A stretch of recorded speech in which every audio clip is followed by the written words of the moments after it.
kok masih fungsional tapi gitu ya. Jadi seperti itu. Inilah makanya diperlukan satu sistem atau mekanisme kerja supaya bagaimana sih nanti tanggung jawabnya, fungsional ini ke siapa, penugasannya, kedudukannya, pertama kedudukannya dulu, kemudian nanti penugasannya, sampai bagaimana bekerjanya, dan terakhir cara penilaian kinerjanya. Jadi sampai cara menilainya itu juga sudah ada, yaitu di dalam Permenpan 6. Jadi nanti akan disampaikan oleh Pak Samsul ya secara detail dan seperti apa. Inilah tata cara atau mekanisme yang sudah ada ya. Jadi kenapa? Jadi Permenpan 7 ini untuk terkait dengan mekanisme kerja ini tidak secara tiba-tiba, tapi ini adalah sekuen terakhir dari seri penyederhanaan birokrasi. Mungkin itu sedikit pengantar ya Bapak Ibu sekalian sebelum kita mulai ke materi. Baik, dalam pokok bahasan Permenpan 7 ini ada 3 hal ya Bapak Ibu sekalian ya, mungkin next slide ya.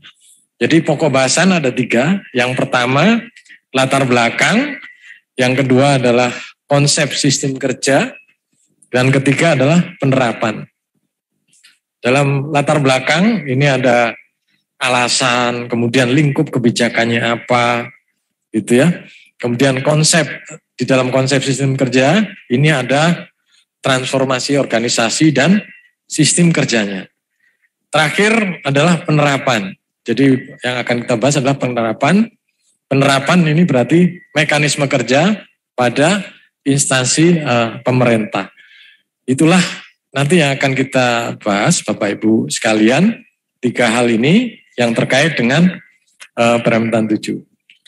Baik, latar belakang, jadi ada beberapa alasan penting mungkin dilaksanakannya penyederhanaan birokrasi. Yang pertama, mengurangi hambatan prosedural dalam pengambilan keputusan serta mempercepat proses pengambilan keputusan.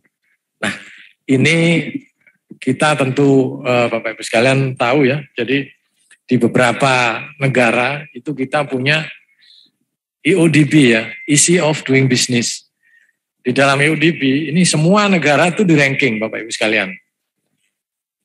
Dan rata-rata negara para pengusaha ya, kalau pengusaha itu kalau berurusan dengan birokrasi di Indonesia, ini rata-rata mereka ya harus banyak-banyak berdoa gitu ya, karena nggak tahu kapan keluar izinnya. Jadi seperti itu. Inilah yang menjadi tantangan Bapak Ibu sekalian. Jadi kenapa sih tidak ada kepastian waktu, tidak ada. Nah inilah yang menjadi alasan penting dilakukan penyederhanaan. Jadi kita kurangi hambatan prosedural dalam pengambilan keputusan.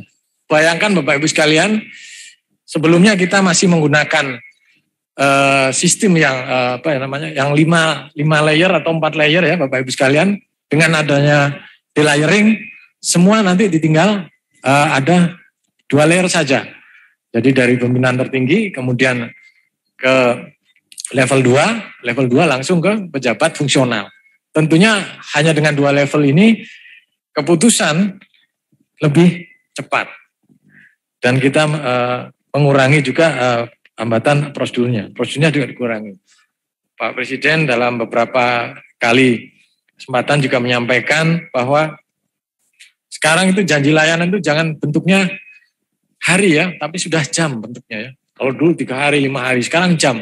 Ya meskipun misalnya di-convert 2 hari jadi 48 jam itu enggak ya Bapak Ibu ya. Maksudnya ya udah kalau sehari 5 jam atau 6 jam gitu ya. Seperti itu, jadi sudah tidak lagi bentuknya adalah hari seperti itu. Inilah yang menjadi alasan utama kenapa dilaksanakannya penyederhanaan birokrasi.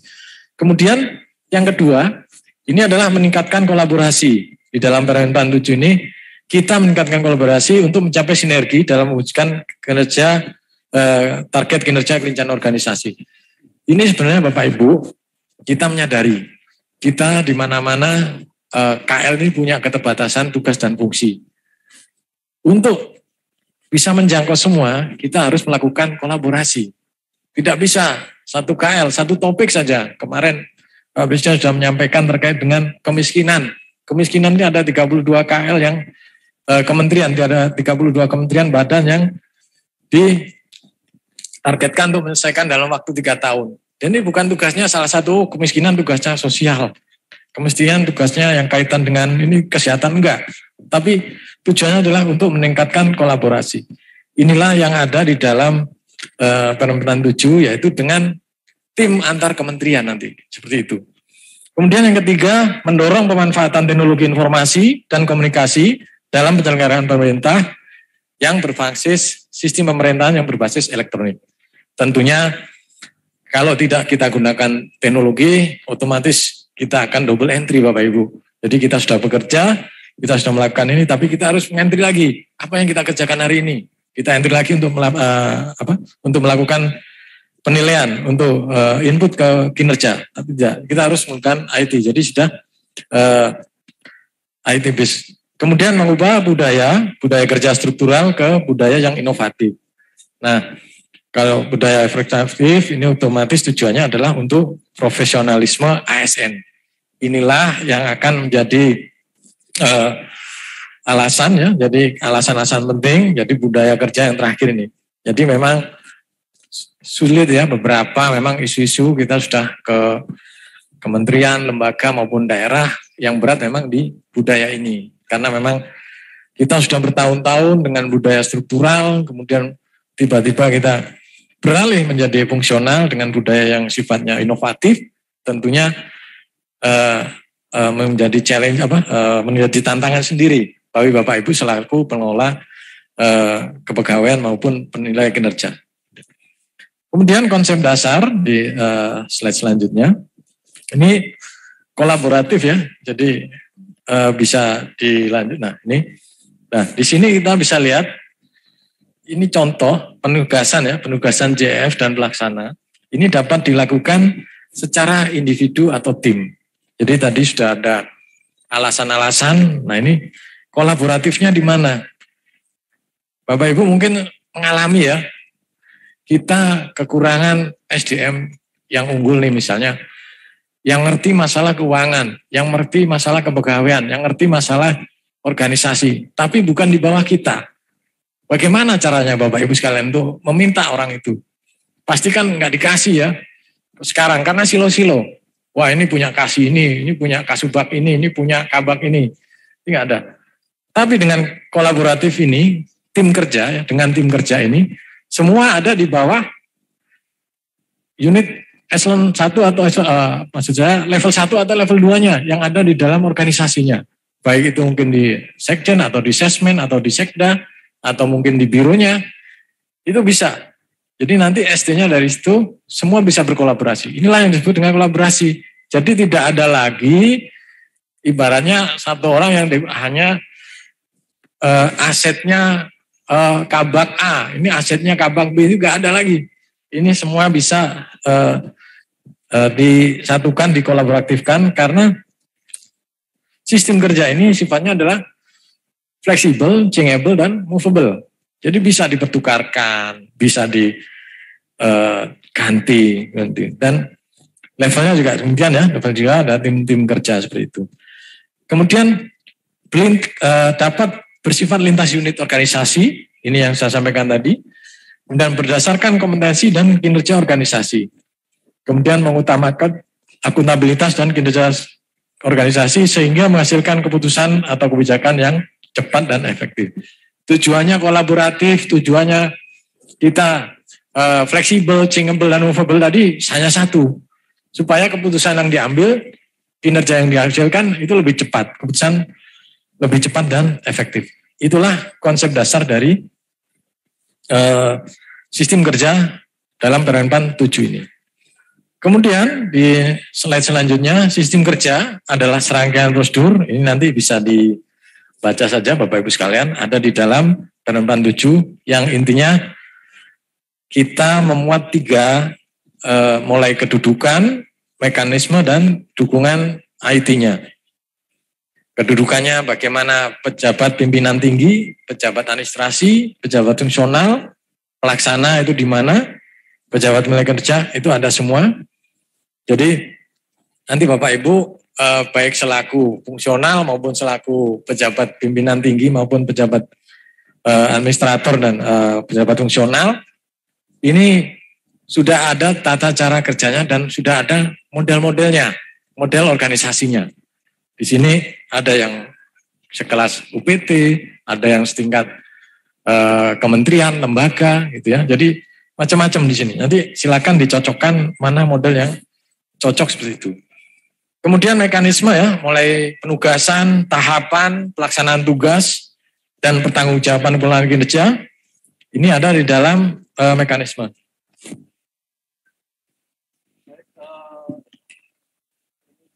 Deputi sedang sudah izin dengan Pak Sarman, Pak Ses Deputi, karena beliau siang ini lanjut rapat lagi ke DPR, jadi beliau mohon izin pamit untuk dilanjutkan kembali.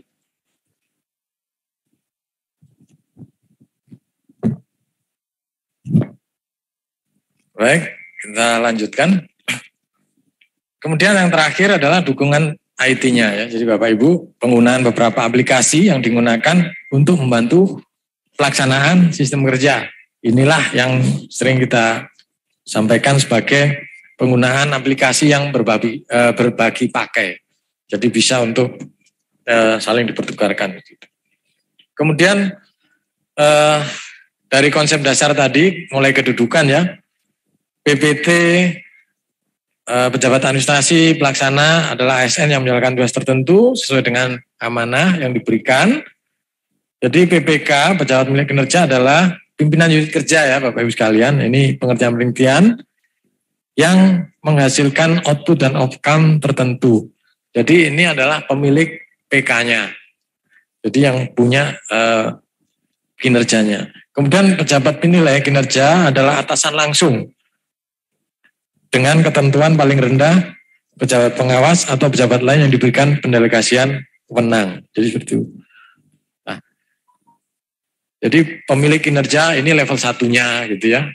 Nanti menyesuaikan Bapak Ibu sekalian ada di organisasi yang unitnya paling tinggi dipimpin oleh eselon 1 kah, eselon 2 kah, atau UPT ya setingkat eselon 3 atau eselon 4. Bahkan ada UPT yang dirangkap oleh pejabat fungsional ya, seperti apa KUA itu dirangkap oleh penghulu ya, kepala sekolah ya, fungsional guru menangkap dari kepala sekolah itu bisa. Itulah dia sebagai pejabat pemilik kinerjanya, jadi seperti itu. Kemudian ketua tim ya, pimpinan unit ya udah, ketua tim adalah pejabat fungsional atau pelaksana yang diberi peran untuk mengkoordinasikan. Nah, ketua tim ini bukan jabatan ya, tapi peran Bapak Ibu sekalian. Sama halnya dengan kemarin kita melakukan penyetaraan jabatan ya dari fungsional, dari struktural menjadi fungsional, akhirnya sementara diberikan peran sebagai subkoordinator, diberikan peran sebagai koordinator. Nah ini sekarang perannya adalah sebagai ketua tim. Inilah konsep dasar dari ini. Kemudian penerapan ya, penerapannya kita mulai identifikasi ya para pejabat, kemudian tahapan ya, identifikasi peran pimpinan unit ya, pejabat mulai kerjanya, pejabat fungsional pelaksana dalam berbagai kondisi struktur organisasi, kemudian tahapan mekanisme kerja, menguraikan tahapan yang harus dilakukan oleh para pejabat dalam melaksanakan sistem kerja, mulai dari perencanaan, pelaksanaan, dan evaluasi. Kemudian penugasan, itu menguraikan berbagai aspek terkait dengan penugasan, prinsip penugasan, struktur penugasan, mekanisme, dan instrumen. Kemudian pengelolaan kinerja, menguraikan aspek terkait dengan penugasan, terkait dengan penilaian kinerjanya ya di situ, pengelolaannya seperti apa, ini nanti ada dalam berempat 6. Kemudian pemanfaatan teknologi, pentingnya pemanfaatan teknologi informasi untuk mendukung penerapan sistem kerja. Ini nanti akan menggunakan aplikasi yang bisa berbagi pakai seperti itu. Nah, cara mengidentifikasi ya kedudukan para pejabat. Jadi ada beberapa kemungkinan. Ini kita ambil contoh. Ini ada 7 kemungkinan ya. Jadi yang pertama, unit organisasi yang dipimpin oleh pejabat pimpinan tinggi madya, misalnya ya. Nah, kemudian ada unit organisasi yang dipimpin oleh pimpinan tinggi pratama.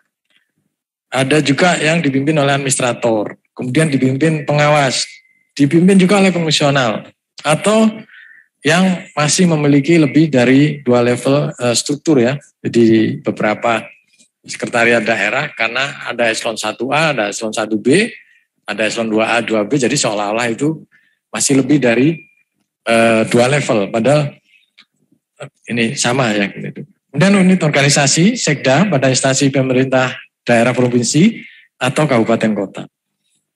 Nah, inilah nanti kemungkinan kedudukan dan ini para pejabat. Jadi nanti masing-masing instansi nanti silakan untuk mencari mana yang cocok dari 7 model yang ada yang sudah kita sampaikan.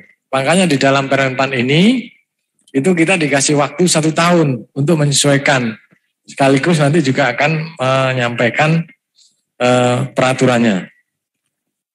Selanjutnya penerapan ya. Penerapan ini mulai dari perencanaannya, tahapan mekanisme terakhir ya, mulai perencanaan. Jadi tugas-tugasnya nanti sudah disebutkan di sini ya Bapak Ibu. Apa sih tugas dari pejabat level 1, kemudian pejabat level 2, sampai ketua tim atau pejabat fungsional, atau mungkin pelaksana. Jadi mulai penyusunan, jadi ini sudah ada tugasnya semua. Jadi memang sosialisasi Permenpan 7 ini tidak hanya ke fungsional, tapi juga ke JPT-nya Bapak Ibu sekalian. Jadi JPT Pratama maupun JPT Madya, karena nanti mereka lah yang mengganti peran. Jadi mereka lah yang membagi tim nanti. Mereka yang membagi tim, mereka yang menugaskan, meskipun mereka juga bisa memberikan delegasi wenang. Tapi di awal paling enggak mereka sudah tahu jumlah-jumlah maupun timnya. Kemudian pelaksanaan ya, tadi perencanaan, pelaksanaannya. Dalam pelaksanaan diuraikan di situ ya. Pejabat level 1, pejabat level 1 menyusun rincian pelaksanaan kegiatan, membagi peran. Jadi nanti dia perannya sebagai apa. Terus pelaksana kegiatan pada pejabat fungsional pelaksanaan, melakukan monitoring evaluasi, memberikan umpan balik, membuka dialog kinerja, melakukan koreksi-koreksi strategi, dan memastikan semua tim bekerja sesuai dengan target dan yang sudah target hasil dan target waktu. Kemudian pejabat level 2 menyusun rincian pelaksanaan kegiatan yang sudah diberikan oleh pejabat level 1-nya. Sampai ketua tim juga membreakdown lagi pelaksanaan tugasnya menjadi aktivitas-aktivitas yang diperlukan untuk mewujudkan target kinerja, target hasil kinerja.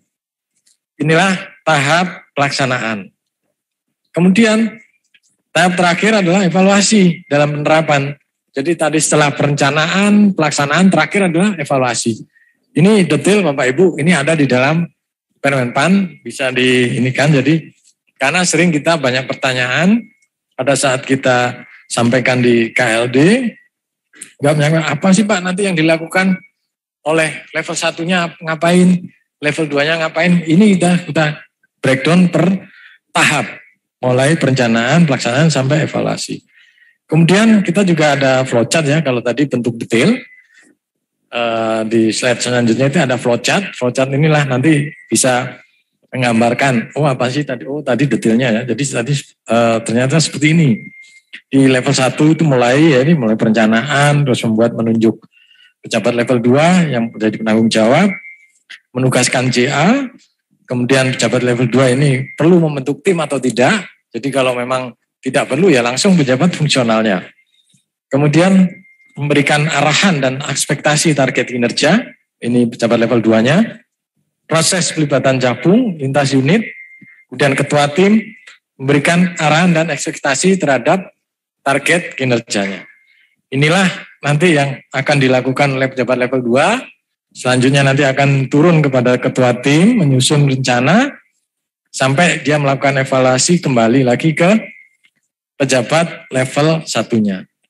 Itulah tahapan flowchart dari mekanisme kerja. Kemudian yang ketiga, prinsip penugasan. Jadi bahwa penerapan penugasan ini diberikan oleh pejabat penilai kerja atau pimpinan unit organisasi. Mulai apa sih yang dipertimbangkan dalam memberikan tugas, mulai keahlian, kompetensi, keterampilannya, kemudian profesionalisme, ya, diberikan kepada pejabat fungsional, kemudian penugasan dilakukan dengan melihat beban kerja, dan yang baru adalah penugasan dapat melalui penunjukan dan atau pengajuan secara sukarela. Jadi kalau pengajuan sukarela berarti pejabat fungsionalnya yang aktif untuk mengajukan pekerjaan gitu ya. Jadi dilihat ada suatu proyek yang mungkin sangat cocok dengan dia mengajukan sukarela untuk ikut membantu di dalam tim tersebut. Inilah yang disebut dengan pengajuan sukarela. Biasanya kan penunjukan ya, jadi semua ditugaskan oleh atasannya atau PPK-nya seperti itu. Kemudian dalam struktur penugasan, jadi pejabat level 1 ini menetapkan kinerja pejabat level 2. Dilakukan dalam bentuk perjanjian kinerja.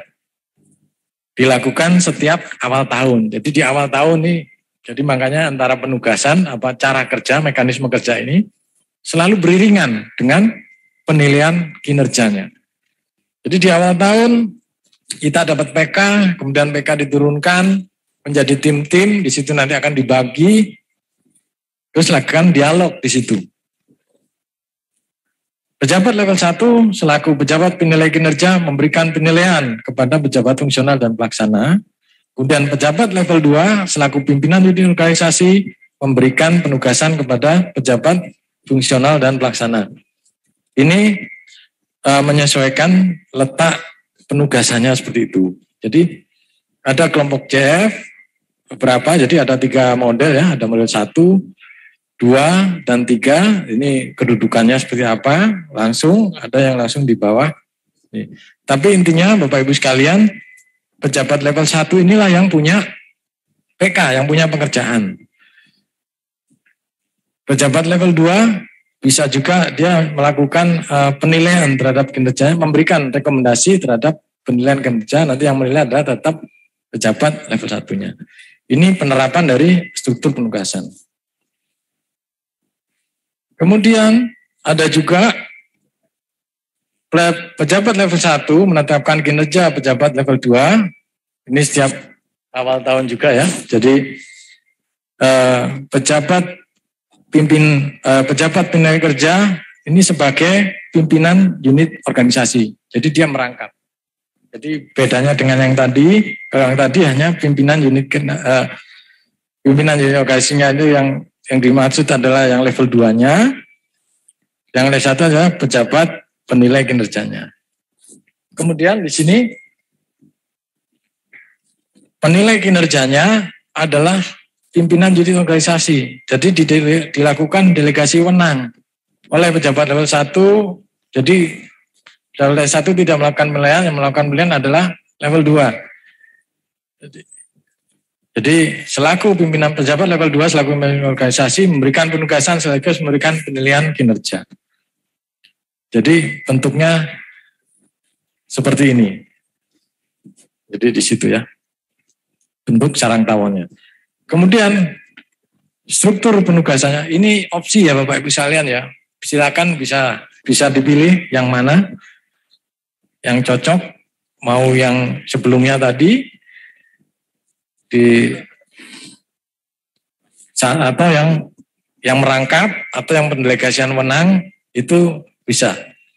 Atau pejabat penilai pimpinan organisasi langsung ya, misalnya ini PPT Pratama, kemudian langsung bawa IJF. Kemudian ini kalau ada di dalam satuan unit organisasi. Jadi kalau pimpinan unit organisasinya Pratama, dia langsung. Kemudian administrator juga langsung ya, karena mungkin tidak ada ini lagi, atau pejabat pengawas langsung atau pejabat fungsional langsung. Ini struktur penugasan. Ini sama ya ke bawah. Nah ini untuk yang daerah. pejabat kinerjanya adalah sekda, pimpinan unit organisasinya bisa asda atau karu-karu ya di perwakilan kota. Sekda sebagai pejabat menilai kinerja, menetapkan kinerja asda, dan memberikan penilaian kepada JF dan pelaksana. Kemudian asisten daerah selaku pimpinan unit organisasi memberikan penugasan kepada fungsional dan pelaksana, kepala biro di provinsi dan kepala bagian di kabupaten kota, memberikan rekomendasi penugasan dan penilaian kinerja. Nah ini juga sama ya, selanjutnya contohnya juga sama. Ada asisten daerah sebagai pejabat menilai kinerja, menetapkan kerja kepala biro atau kepala bagian. Kepala biro atau kepala bagian sebagai pimpinan unit organisasi. Penugasan kepada pejabat fungsional dan pelaksana. Jadi kalau yang sebelumnya itu adalah sekda provinsi atau sekda kabupaten yang sebagai pejabat penilai, tapi kalau sekdanya memberikan delegasian wewenang kepada asda atau kepala biro, itu nanti ikut yang kedua seperti itu. Jadi sudah ada beberapa perangkapan. Jadi ada yang beberapa model sampai yang terakhir. Asda sebagai pejabat menilai kerja menetapkan kerja kepala biro, kepala bagian dan terakhir. Jadi ada 3 contoh di sini. Kemudian penerapan ini penunjukan langsung dan pengajuan sukarela. Nah, ini bedanya.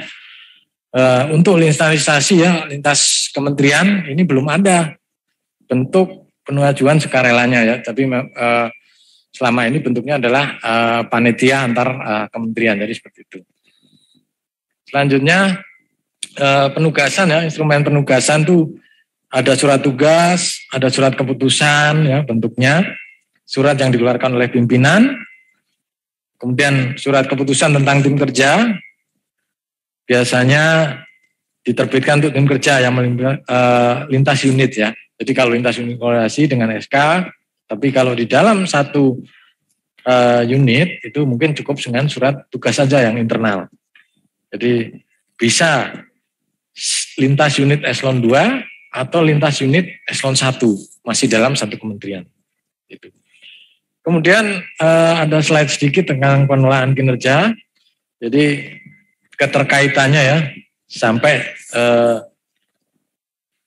dengan mulai perencanaan, pelaksanaan, evaluasi dan sampai tindak lanjut hasil evaluasi perbaikan manajemennya. Ini nanti penyesuaian ya, mulai dari RPJMN atau RPJMD, Renstra turun sampai dengan dilakukan pekerjaan oleh tim-tim tadi. Kemudian ada dialog ya, dialog kinerjanya ya, seperti itu. Nah, yang penting nanti terkait dengan penyederhanaan birokrasi ini yang di slide selanjutnya. Ini ada dimulainya dari penyederhanaan struktur, jabatan, penyerahan jabatan, kemudian penyesuaian sistem kerja ya. Dengan adanya penyesuaian sistem kerja ini otomatis Bapak Ibu nanti ada perubahan SOP ya, karena otomatis dari kerja sebelumnya 4 layer, 5 layer, 3 layer menjadi 2 layer. 2 layer langsung fungsional. Otomatis ada perubahan SOP di situ.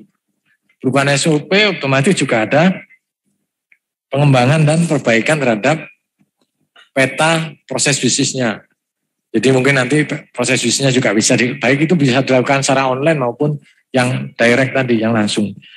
Ini nanti ada di dalam pasal 22. Jadi pasal 22 ini Permen 7 mengamanatkan terkait dengan pengembangan dan perbaikan peta probisnya. Kemudian untuk keselarasan dan konsistensi ya dan menjaga efektivitas organisasi, ada contoh-contoh ya praktek terbaik, best practice-nya ya dari mandat, desain organisasi, struktur organisasi, probis, analisa jabatan, uraian tugas jabatan, itu harmonis ya. Nah ini ada kesenjangan, nah itulah nanti uraian jabatan dan uraian tugas disusun bila mana diperlukan SUTK, masih perlu pendetailan tugas dan fungsi. SUTK juga menggambarkan tugas dan fungsi bagi pejabat struktural, sedangkan tugas dan fungsi bagi jabatan fungsional dalam bentuk kegiatan masing-masing jabatan fungsional yang ada dalam Permenpan RP masing-masing jabatan fungsional. Ya, mungkin itu Bapak Ibu sekalian yang bisa kami sampaikan ya terkait dengan mekanisme kerja. dalam rangka penyederhanaan birokrasi pada instansi pemerintah sesuai dengan Permen 7. Semoga Bapak Ibu Sekalian bisa lebih memahami lagi ya, karena ini memang sudah sejak Februari sudah ada, dan kita juga sudah beberapa kali melakukan sosialisasi, dan nanti mungkin kita bisa berdiskusi setelah beberapa narasumber. Mungkin tuh. Terima kasih. Assalamualaikum warahmatullahi wabarakatuh. Waalaikumsalam warahmatullahi wabarakatuh. Untuk itu kita beri plus sekali lagi untuk narasumber kita yang pertama. Baik Bapak Ibu sekalian, ini kita lanjut saja untuk materi yang kedua, untuk sesi tanya jawabnya nanti sekalian ya.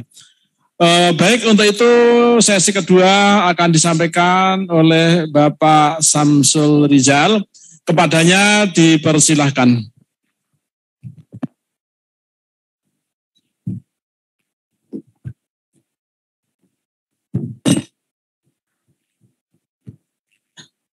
Terima kasih Pak Moderator.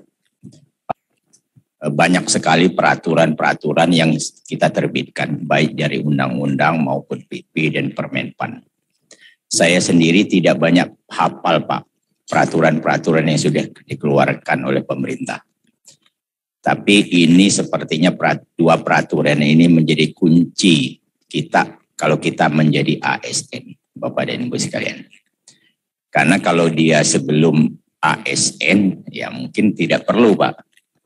Jadi begitu dia menjadi ASN, begitu dia duduk di instansi pemerintah, seyogyanya memahami kedua Permenpan ini dan PP. Bapak dan Ibu sekalian, kalau kita sudah menduduki jabatan di ASN, apakah itu PNS maupun P3K, pastinya kita tidak akan lupa ingatan kita sehari-hari dan setiap tahun, dan juga mungkin per minggunya. Pertama, di benak kita, kapan saya bisa naik jabatan dan naik pangkat? Ya kan?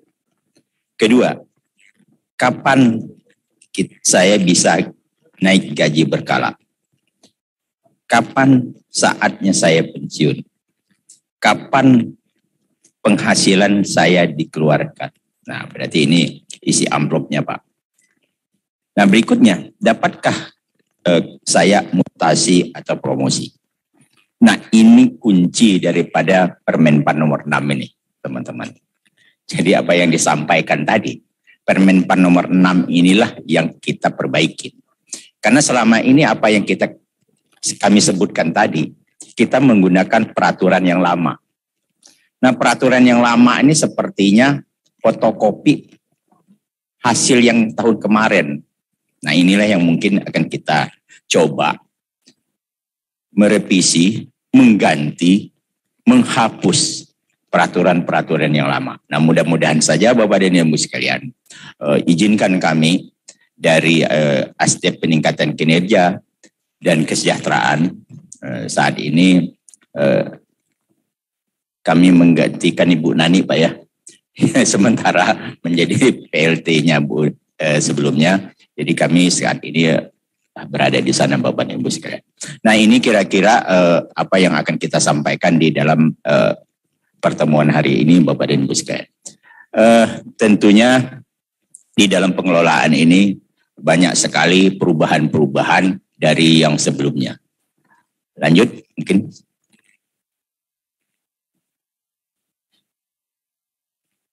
Nah, Bapak dan Ibu sekalian, kalau kita lihat di depan di layar Bapak dan Ibu sekalian, kita lihat memang sejak tahun 52 pengaturan terkait dengan kinerja sudah dimulai. Nah, peraturan yang paling lama itu PP 10 tahun 52. Ternyata bukan disengaja atau apa, keluar lagi PP 10 tahun 79. Kok sama ya? Nah, ini antara PP 10 tahun 52 ke PP 10 tahun 79 bertahan cukup lama, Bapak dan Ibu sekalian. Nah, ternyata lahirlah generasi-generasi baru. Cara kerja baru. yang memang diperlukan saat ini. Sehingga kita merasa bahwa di tahun 2002 kita menganggap harus ada perubahan di tahun 2002. Karena kenapa? Karena Undang-Undang Nomor 874 diperbaiki dengan Undang-Undang Nomor 43 tahun 99. Sehingga kita perbaikinlah di PP 46 tahun 2011. Nah, ternyata PP 6 tahun 2011 ini setelah lahirnya Undang-Undang ASN Nomor 5 tahun 2014 kelihatannya sudah sangat ketinggalan. Kita lanjutkan lagi perbaikan menjadi PP 30 tahun 2019. PP 30 tahun 2019 kita laksanakan dengan ketentuan Permenpan nomor 8 tahun 2021. Baru 6 bulan Bapak dan Ibu sekalian, Permenpan nomor 8 ini. Setelah kita evaluasi dalam pelaksanaan 6 bulan, ternyata masih ada yang belum sesuai. Jadi kita tidak bosan-bosannya untuk melakukan perbaikan demi mewujudkan ASN yang memang sesuai dengan keinginan pemerintah, Bapak dan Ibu sekalian. Sehingga kita coba dengan Permenpan nomor 6 tahun 2022 ini, nah mudah-mudahan Permenpan nomor 6 tahun 2022 ini menjadi langkah awalnya kita untuk menjejakkan kaki ASN yang memang harapannya ASN yang sejahtera. Nah, selama ini kita kelihatannya cukup puas. Naik pangkat, naik jabatan, pindah, mutasi, rotasi. Kelihatannya. Tetapi di belakangnya itu ternyata kesejahteraannya. Ya kan? Kesejahteraan ini yang memang menjadi hal yang perlu kita perhatikan. Kita harapkan nanti PNS ya, kalau pensiun tidak lagi menjadikan momok. Banyak sekali teman-teman PNS kita yang takut pensiun. Ya, terus tidak perlu diceritakan panjang Pak Ngalimun ya. Banyak ya kan. Yang dari eselon 1 pindah ke JIP utama. Ya kan, kayak gitu lah. Atau Pak Ngalimun sebentar lagi pindah lagi ke JIP utama ya kan. Kita itu secara praktek memang begitu Pak. Ya nggak bisa kita tutupin ya kan. Nah ini kita akan bongkar. Nah, di ASDEP-nya kita sesuai dengan namanya tadi, ASDEP meningkatkan kinerja dan kesejahteraan, kita akan gabungkan. Kenapa selama ini terpisah Pak? Jadi antara kinerja dan kesejahteraan itu akan kita wujudkan. Nah ini mohon dukungan Bapak dan Ibu sekalian.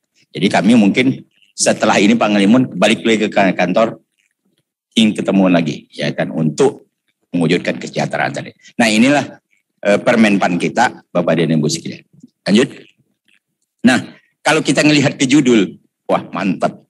Ya, baru bicara judul ini Pak ya. Belum kayak yang lain-lainnya sudah mantap. Nah ini kalau udah judulnya saja sudah mantap, apalagi yang di dalamnya Pak Moderator. Nah di judul ada perbaikan Bapak dan Ibu sekalian.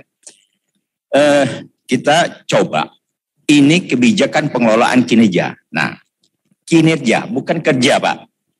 Kalau kerja ya belum tentu berkinerja. Nah inilah kita mulai. Jadi kebijakan pengelolaan kinerja. Di dalamnya berlaku untuk PNS dan P3K. Alhamdulillah berarti. Apa yang dimaksud dengan undang ASN ini? Bertahun-tahun dari 2014 sampai dengan 2021 itu P3K-nya belum terwujud. Tapi 2021 P3K sudah mulai. Nah, ini menjadi persoalan baru, ya kan? Kita harus menetapkan bagaimana penilaian kinerjanya mereka. Nah, inilah di Permenpan nomor 6 ini. Jadi tidak hanya untuk PNS, tapi juga berlaku untuk P3K. Bapak dan Ibu sekalian.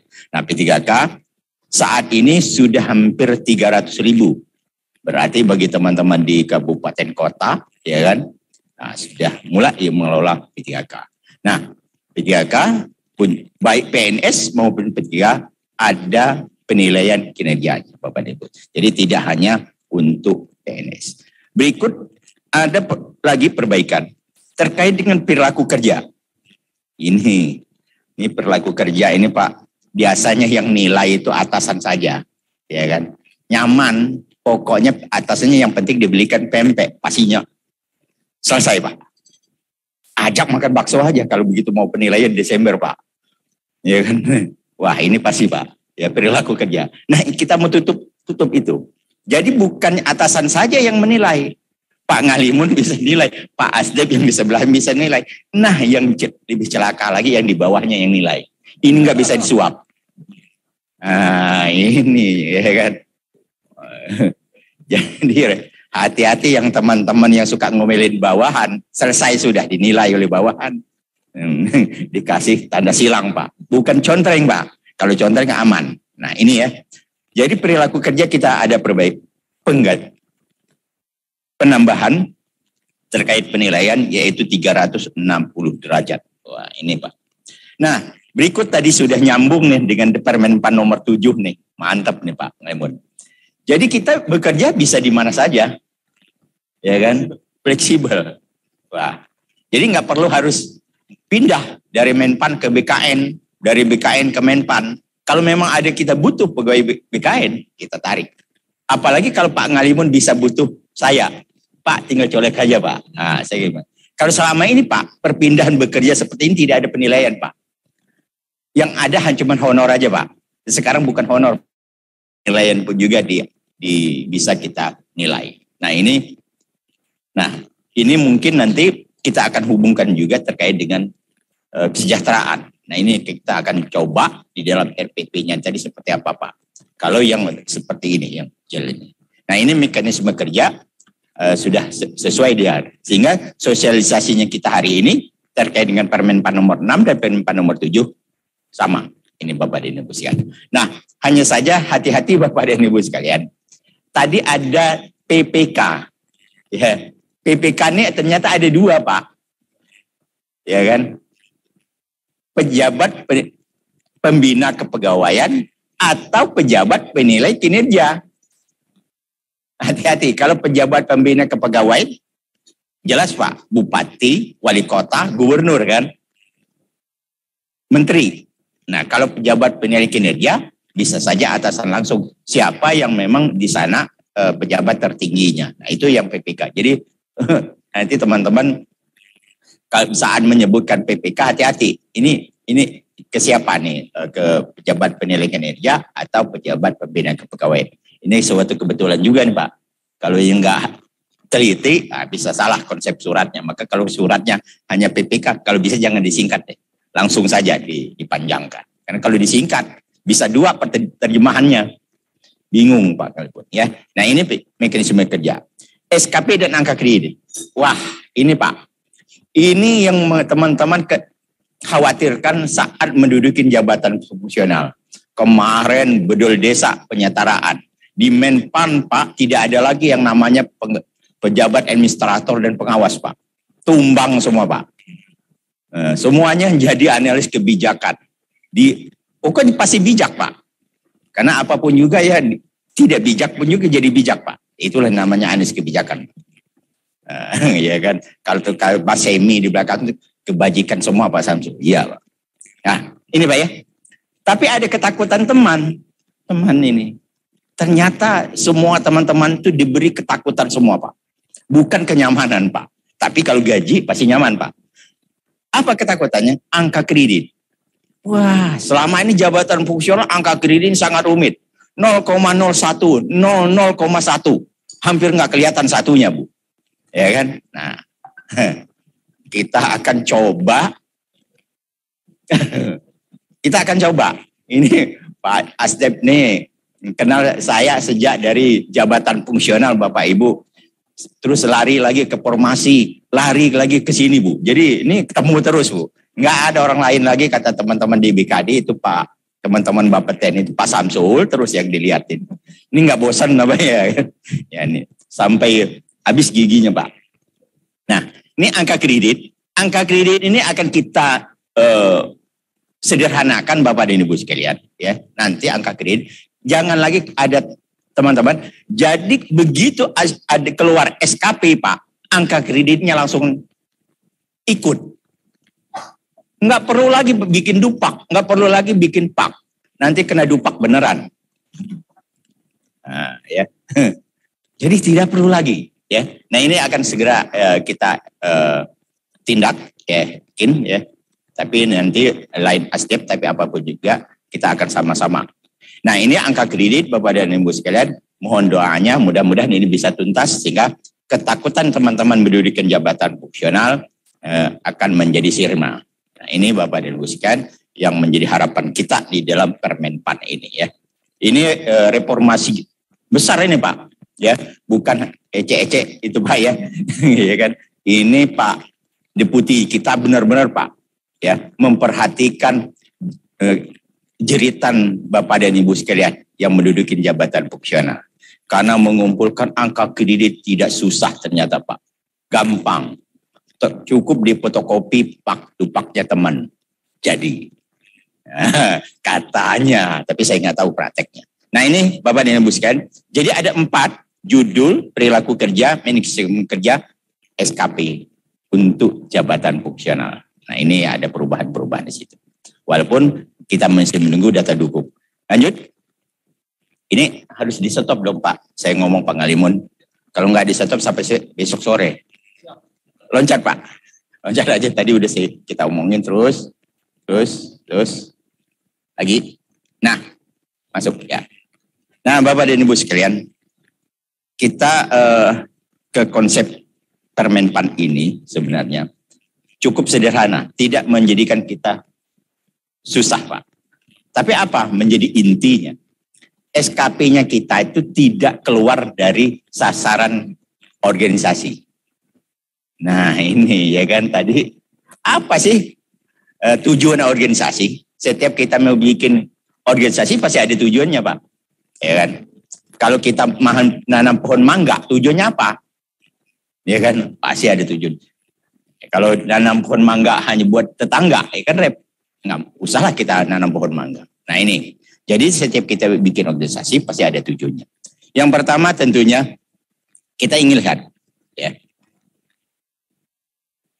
kita akan evaluasi sistemnya kita, sistem meritnya kita, ya, skema remunerasi pegawai. Wah ini Pak, ya kan, skema remunerasinya. Sebenarnya sekarang sistem gajinya kita masih menggunakan PP 7 tahun 77 Bapak dan Ibu sekalian. Masih ada TPP untuk di daerah, kalau yang di pusat ada macam-macam ya. Ada tukin istilahnya di pusat itu yang ini kerja. Nah ini akan kita perbaikin Pak. Karena kenapa? Tukinnya berbeda-beda, ya kan? TPP-nya pun juga berbeda-beda. Yang jadi masalah apalagi Bu? Gajinya dari Sabang sampai Merauke, walaupun dia yang namanya golongan 3 itu sama Pak, ya kan, penghasilannya sama, ya kan, itu yang teman-teman tinggal suka. Jadi kita akan coba penghasilan itu beda Pak. Jadi yang menentukan besaran penghasilan itu siapa? Individunya, kompetensi individunya, ya kan. Bisa saja kita sama-sama jabatan analis kebijakan media. Tapi ada yang memang analis kebijakan media yang memang mungkin dia sudah profesor, mungkin dia sudah doktor, mungkin dia sudah diklat ini. Jadi diklat itu menjadi penambah nantinya. Jadi kalau kita Pak Deputi itu suka pemain bola kaki Pak. Dia mencontohkan Ronaldo dan Messi Pak. Wah ini enggak pemain top semua kan, nggak ada. Saya rasa nggak ada di dunia ini yang tidak tahu Ronaldo dan Messi. Nah, tapi penghasilan mereka beda. Sama-sama striker. Nah, itu seperti yang dicontohkan Pak Deputi. Jadi kita yang inginkan nanti, kita ini bisa beda penghasilan, walaupun jabatannya sama.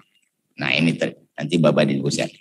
Nanti kita coba seperti itu. Nah, ini sistem meritnya kita nanti, kita akan perbaiki dari segala.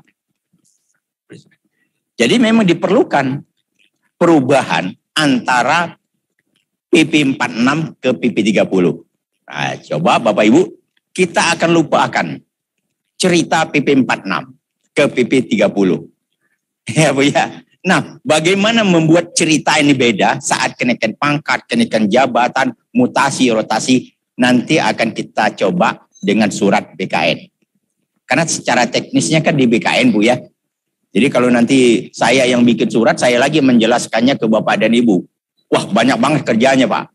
Ya kan? Nah, tapi nanti karena teknis kenaikan pangkat, kenaikan jabatan, mutasi, rotasi, pensiunan, itu ada di BKN, pertimbangan teknisnya, nah, sehingga nanti surat edarannya mungkin kita serahkan ke BKN, Bapak dan Ibu. Nah, selanjutnya evaluasi RB, kesalahan kinerja organisasi kinerja IP. Ini Pak. Jadi saat menilai RB-nya memuaskan atau SKP-nya memuaskan, tapi ternyata organisasi bagus. Belum tentu pegawai di sana nilainya bagus semua, Pak. Bapak dan Ibu sekalian, ya. Belum tentu. Bisa saja ada pegawai yang ya, dalam tanda kutip tidak bikin dia. Nah, padahal kita tadi akan melakukan penghasilan mulai dari si A sampai si B. Nah, ini. Nah, berikut pun juga bisa jadi penilaian kinerja pegawainya tinggi, ya kan? Tetapi capaian organisasinya kurang. Ada apa? Apakah ini kelebihan pegawai? Apakah kekurangan pegawai? Ini, ya kan? Jadi tanda tanyanya kita di situ. Jadi nanti, nah inilah akan kita evaluasi terus-menerus. Kita inginkan tidak ada lagi yang nantinya pegawai kita yang nilainya kurang atau cukup. Tapi kita inginkan baik dan sangat baik. Begitu nilai juga organisasinya. Jadi demikian dengan evaluasi RB-nya Bapak dan Ibu sekalian. Kita akan berkolaborasi lagi dengan RB saat penilaian nanti sehingga antara SKP dan RB-nya terbuka ya penilaiannya. Lanjut.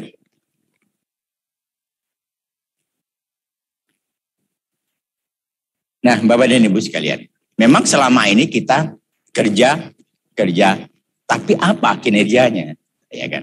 Nah, ini yang selama ini SKP-nya kita yang selama ini bentuknya aktivitas, Bapak dan Ibu sekalian.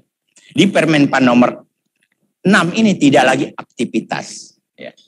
Jadi itu perbedaannya. Jadi sudah nah, itulah yang perlu ada perubahan terkait dengan jabatan fungsional.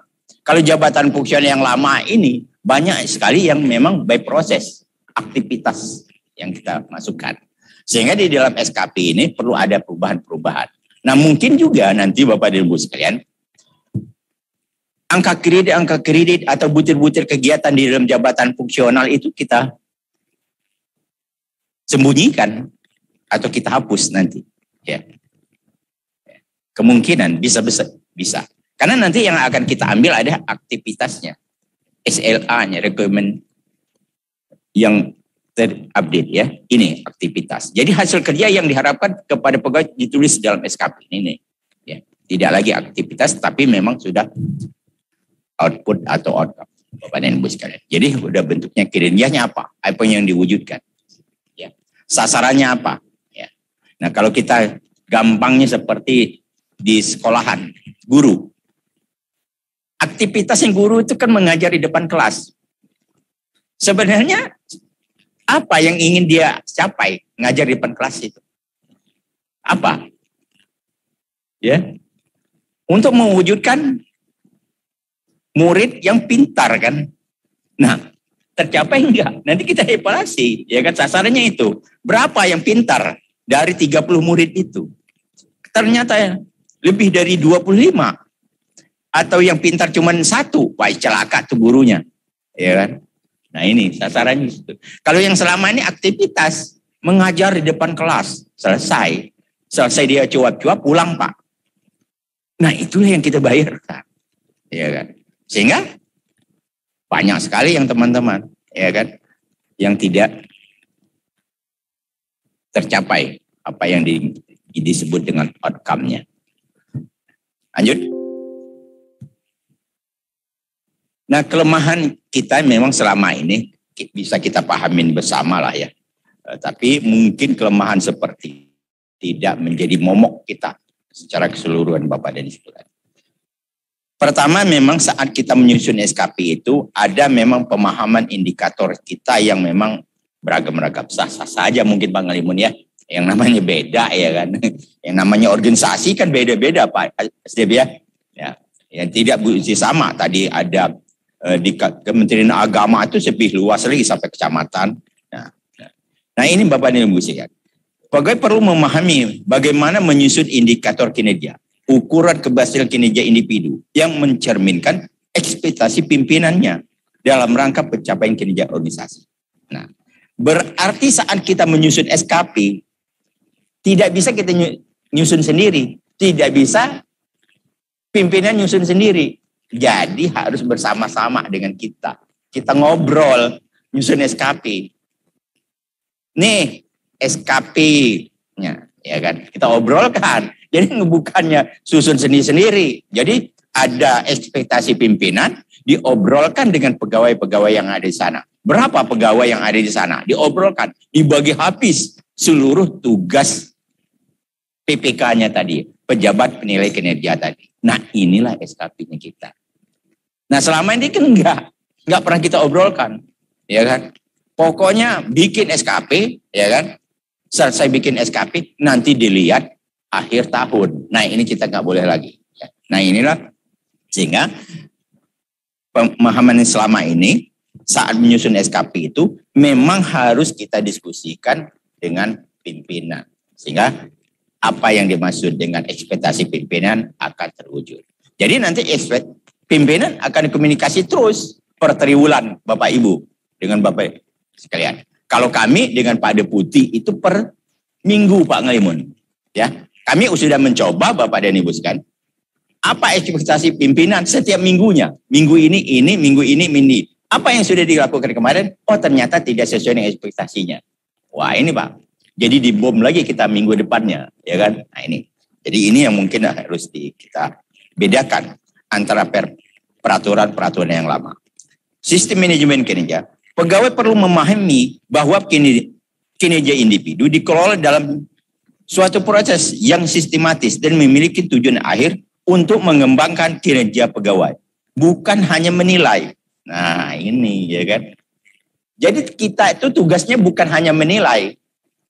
Tapi bagaimana karyawan itu, pegawai itu, PNS itu, P3K itu dikembangkan. Dikembangkan Pak. Ya. Kalau bisa, ditinggikan derajatnya. Nah ini ya kan. Jadi tidak kita diamkan. Nah inilah yang perlu ya kan. Kalau dikembangkan, kita sudah biasanya kita kenal diklat Bapak dan Ibu sekalian. Biasanya kita diklat. Nah inilah di Undang-Undang ASN itu sebenarnya sudah diamanatkan di Undang-Undang ASN. Minimal kita 1 tahun diklat 20 jam. Nah ini ya kan. Jadi mesti dikembangkan.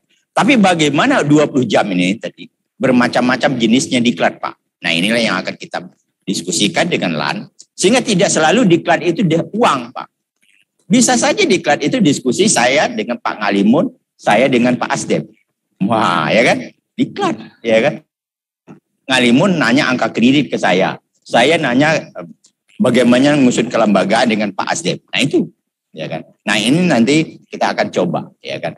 Nah selama ini selalu kita tuh namanya pengembangan mana sertifikatnya, mana diklatnya. Terkumpullah sertifikat 1 koper. Tapi ilmunya mana? Cuma sertifikatnya saja Pak yang dikumpulin, ya kan?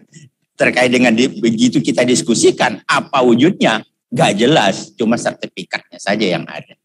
Nah ini, apalagi kalau kita diklat hanya duduk, diam, minum, selesai dah. Ya. Karena semuanya gratis. Ya. Nah ini kita harapkan nanti pegawai tidak ada lagi yang tidak kita kembangkan, semua kita kembangkan. Ya. Nah ini tujuannya. Nah inilah amanat daripada Permenpan nomor 6 ini Bapak dan Ibu. Nah sehingga perlu dialog antara pimpinan dan pegawai. Jadi tidak boleh lagi ada anak emas, ada anak tiri. Ini Pak, kadang-kadang ada pegawainya yang setahun kagak diajak ngobrol Pak. Ya kan? Yang diajak ngobrol yang itu aja, maaf yang cantik aja Pak ya. Yang jelek enggak. Wah kasihan banget yang jelek ya kan. Nah ini Bapak dan Ibu sekalian, kita coba di sini. Tidak ada lagi ya. Sesuai dengan undang-undangnya kita tidak membeda-bedakan antara ras, golongan, suku, agama, dan segala macam. Begitu kita menjadi pegawai, semuanya menjadi kesatuan kita. Nah, kalau kita ada kelompok di dalamnya, ras, suku, agama membedakan pria dan wanita, membedakan agama, maaf, ada Islam, ada Kristen, ada Hindu, ada Buddha, ya kan? Apalagi suku, Pak. Ada suku Jawa, suku Batak, suku mana, suku Papua, ya kan? Nah, ini repot kita, ya kan? Padahal kita NKRI. Nah, itulah sehingga setiap kita membuat undang-undang, kita selalu mencatatkan pengangkatan dalam jabatan, pemindahan segala macam tidak terkait dengan ini. Walaupun dalam prakteknya masih susah ya. Nah, ini Bapak dan Ibu sekalian. Lanjut. Mudah-mudahan kelemahan itu tadi bisa kita tutupin di Permenpan nomor 8. Nah, Bapak dan Ibu sekalian, memang dalam pelaksanaannya memang biasanya kita bagi beberapa tahapan Bapak dan Ibu sekalian. Pertama tentunya kita akan lakukan pengelolaan kinerja pegawai tidak hanya sekedar menilai kinerja pegawai, tetapi sebagai instrumen untuk mengembangkan kinerja pegawai. Itu yang tadi ya. Jadi instrumen.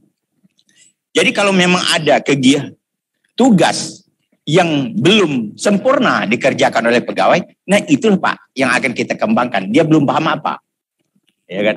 Jangan sampai nanti sampai akhir tahun dia mengerjakan itu terus sehingga apa? Prestasinya kurang baik. Nah, kalau kita sudah lihat di triwulan pertama dia tidak paham di sini, langsung kita manfaatkan, carikan momen untuk dia belajar gitu. Entah pakai lewat Google atau lewat apa, ya kan? Atau dinas ke Menpan, atau dinas ke Menteri Keuangan, atau dinas ke BKN untuk menambah pengetahuannya. Demikian Bapak Ibu. Jadi ini manfaatnya kita Permenpan nomor 6 ini karena ada tahapan-tahapan. Berikutnya pengelolaan kinerja pegawai tidak hanya sekedar hanya merencanakan di awal dan mengevaluasi di akhir, tetapi fokus pada bagaimana memenuhi ekspektasi pimpinan. Nah, ini Pak.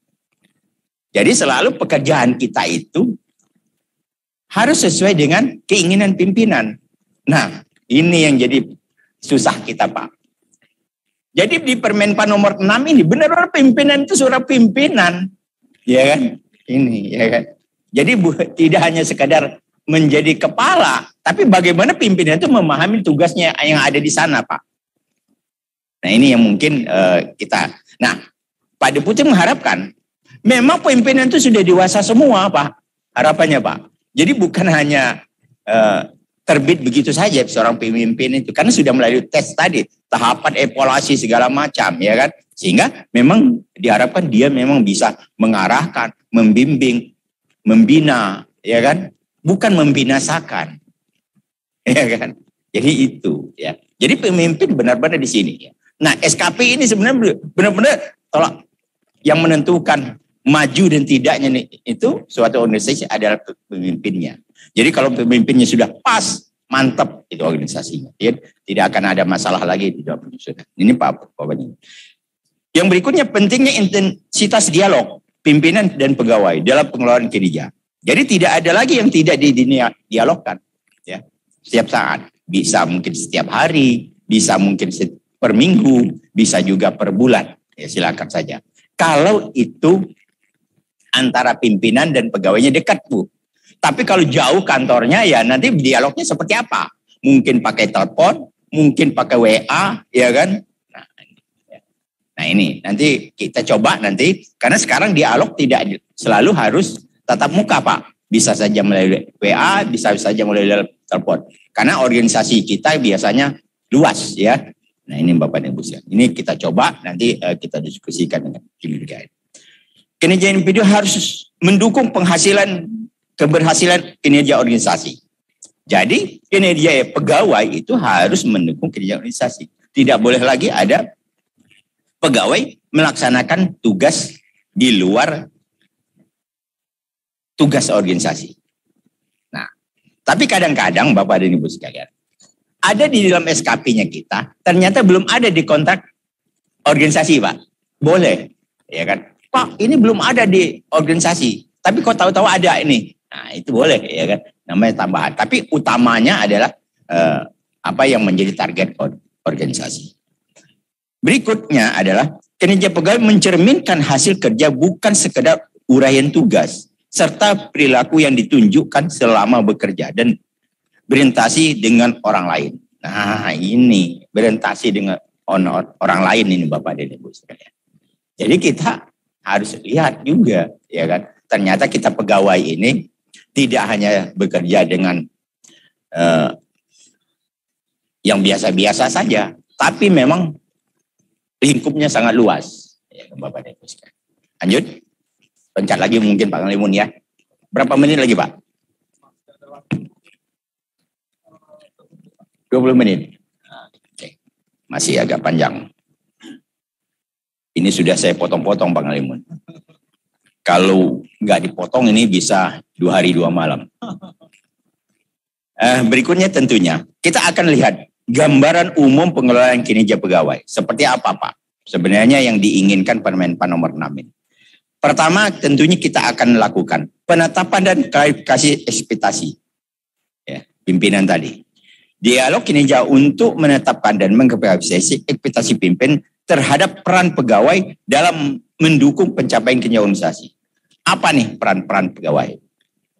Nah ini yang jadi persoalan Pak. Biasanya ada saja pegawai di unit kita yang susah kita berikan peran apa. Bikin kita bingung. Dikasih peran ini nggak tuntas, dikasih ini nggak tuntas, dikasih ini nggak tuntas. Bingung itu pimpinan. Mau dikemanakan ini orang. Dimutasi, nggak ada yang mau diterima. Pasti itu Pak Dep. Ada aja Pak. Jadi selama ini kami sosialisasi Pak, maaf Pak, ada pegawai kami yang nyangkut Pak. Kami mutasi di tempat lain nggak mau terima Pak. Nah ini, ya kan. Ini yang perlu kita kembangkan. Mungkin dia nggak cocok Pak di situ Pak. Ya kan. Orang pendiam ditempatkan di bagian humas Pak. Celaka nggak Pak? Ya kan. Atau orang yang banyak ngomong ditempatkan di bagian keuangan. Wah diceritain semua Bu. Bocor semua tuh anggaran. Ya kan. Bisa cepat tuh ketangkap KPK Pak. Ya kan. Ya kan. Nah ini ya. Jadi mungkin itu yang nanti akan ada tim yang mengevaluasi. Teman-teman tuh yang cocoknya di mana sih? Ya. Nah itu sekarang sudah lumayan nih banyak. Hampir rata-rata sudah ada psikolog untuk menilai itu Pak. Ya. Nah ini kita, tapi di daerah masih banyak Pak. Ya. Dokter gigi ditempatkan di pegawaian Pak. Dicabutin semua giginya pegawai Pak. Ya kan? Yang nggak cocok ya kan? Pusing dia Pak. Ditempatkan di pegawaian. Biasanya ngeliatin pasien ya kan, ini ngeliatin berkas. Berkas semuanya penyakitnya banyak Pak. Virusnya banyak banget Pak. Ya, mungkin lebih dari corona Pak virusnya. Ya kan? Tapi bagi teman-teman yang memang sudah biasa dengan arsip, nggak ada masalah. Ya Pak ya, nggak ada hal yang menakutkan. Nah inilah yang perlunya kita. Ya. Dalam penempatan teman-teman pun juga harus kita lihat ya profilnya seperti apa. Jadi jangan sampai nanti sehingga menyulitkan pimpinan kalau yang dia tidak tepat di tempat itu ya karena menjadinya nanti tidak maksimal di dalam melaksanakan tugas. Berikutnya pengembangan kinerja pegawai melalui pemberian umpan balik berkala. Nah ini mulai seru nih Pak ya kan. Dialog kinerja untuk memberikan feedback umpan balik terhadap hal-hal yang sudah baik dan atau hal-hal yang perlu diperbaiki pegawai maupun yang dibutuhkan. Nah ini Pak. Kalau memang dia sudah baik, apa feedback yang kita Pak? Mau kita ajak makan dulu? Atau apa Pak? Harus diberikan. Nah ini nanti. Nah inilah kita akan konsepkan di PP gaji nanti Pak. Jadi mungkin dia akan dapat bonus Pak. Entah bonus cuti, entah bonus apa nanti. Ya kan? Entah bonus pulang siang, ya kan gitu Pak. Jadi ya kan, ya akan kita berikan bonus Pak. Ya kan? Yang terdekat mungkin yang tidak pakai uang dulu lah Pak ya. Kalau bonus uang itu kelihatannya teman-teman Kementerian Keuangan itu kalau masalah fiskal itu susah banget Pak, ya kan. Kalau teman-teman daerah mungkin gampang lah ya, apalagi kota Tangerang ya, wah lebih gampang.